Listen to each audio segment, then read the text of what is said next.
"Excuse me, miss, but you don't have to give up your seat," the man beside her whispered. But Emily simply smiled and shook her head.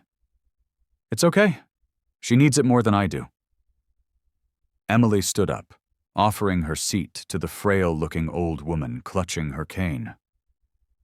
The packed subway rattled through the underground tunnel, and she steadied herself by gripping the overhead rail. Her backpack, heavy with textbooks, pressed against her shoulders, a constant reminder of the struggles she faced every day. The old woman, with kind but tired eyes, gave Emily a warm smile. "You're very kind, dear. Not many young people would do that these days." Emily simply nodded, brushing off the gratitude. She was used to hardship, working 2 jobs, barely affording rent, and surviving on instant noodles. Giving up a seat was the least of her worries. Across from them, a well-dressed man in his late 20s watched the interaction with interest. His sharp navy suit and expensive watch made him stand out in the sea of exhausted commuters. But it wasn't just his wealth that set him apart. It was the way his eyes lingered on Emily, a mix of curiosity and admiration. When the train screeched to a stop, the old woman stood slowly, gripping Emily's arm for support. "Thank you again, dear.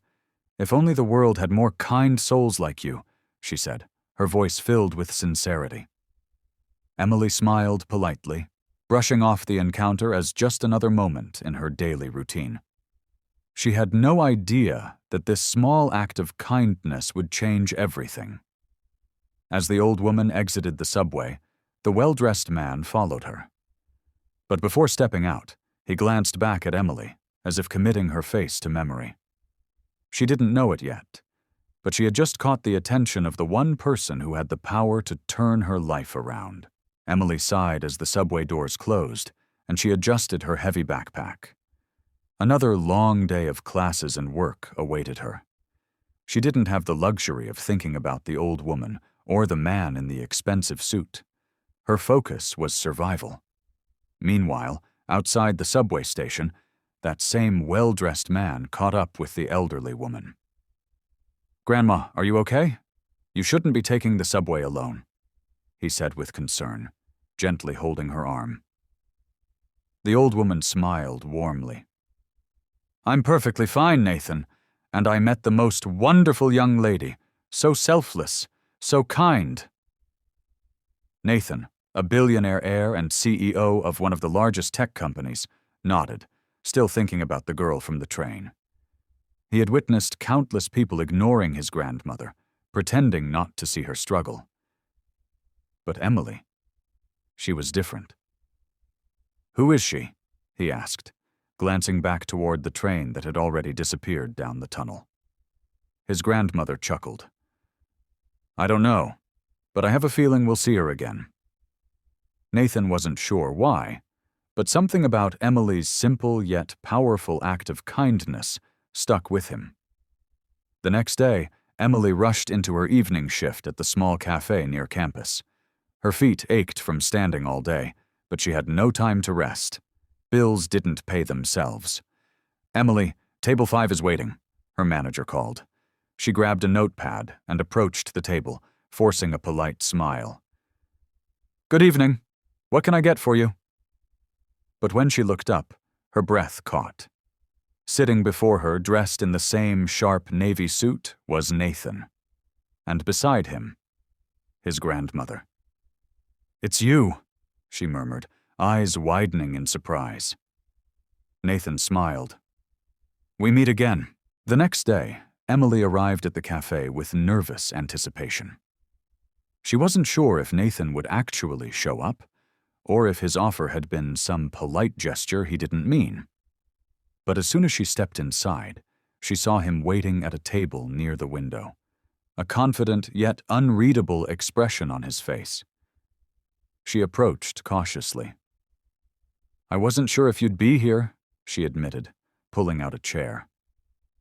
Nathan smirked. "I keep my word." He gestured for her to sit.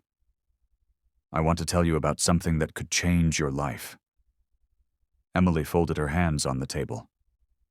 "I'm listening." Nathan leaned forward. I own an engineering firm, one of the biggest in the state. Emily's eyes widened. You do? He nodded. And we offer scholarships for students like you, bright, hard-working, and determined.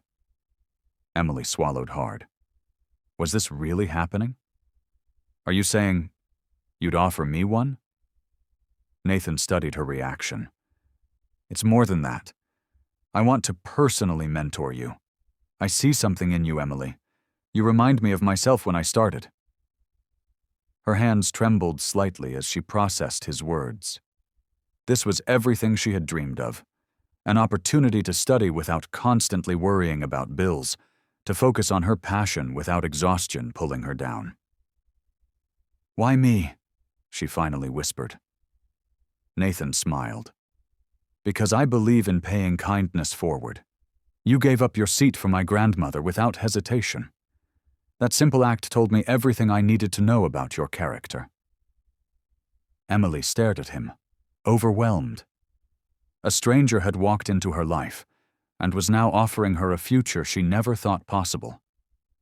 But then, a shadow crossed her face. I appreciate this more than I can say, but I don't want charity. Nathan chuckled. This isn't charity, Emily. This is a reward for your hard work. All I'm doing is opening the door. You have to walk through it. A tear slipped down her cheek before she could stop it. She had spent years believing no one saw her struggles, that she was destined to fight alone. But now, here was someone who not only saw her, but wanted to lift her up. Taking a shaky breath, she nodded.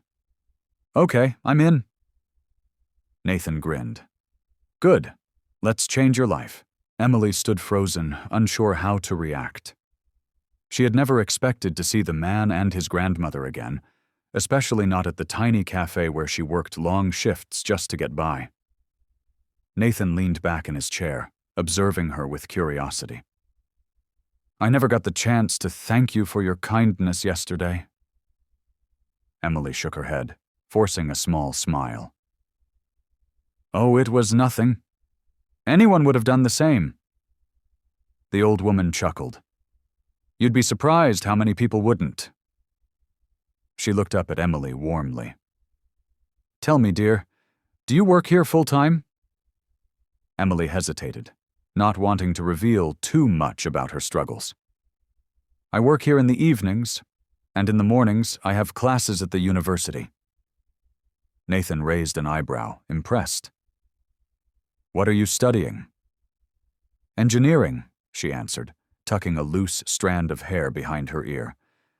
But it's tough balancing everything. School, work, life. Nathan exchanged a glance with his grandmother, as if they shared an unspoken thought. Then, he turned back to Emily. You must be incredibly determined to keep pushing forward despite everything. Emily shrugged, suddenly feeling self-conscious. I don't really have a choice. Nathan studied her for a moment, then made a decision. Would you be willing to meet me tomorrow? I might have an opportunity that could help you. Emily blinked in surprise. An opportunity? Nathan nodded. Yes, something that could change your life. Her heart pounded in her chest. Was this real? Was she about to step into something much bigger than she had ever imagined? She hesitated, her instincts telling her to be cautious. I don't know. I mean, why would you want to help me? Nathan smiled. Because sometimes the kindness you give to the world comes back to you in ways you never expect. Emily stared at him, feeling a mix of excitement and fear. She had spent her whole life struggling to get ahead. Was this finally the break she had been waiting for?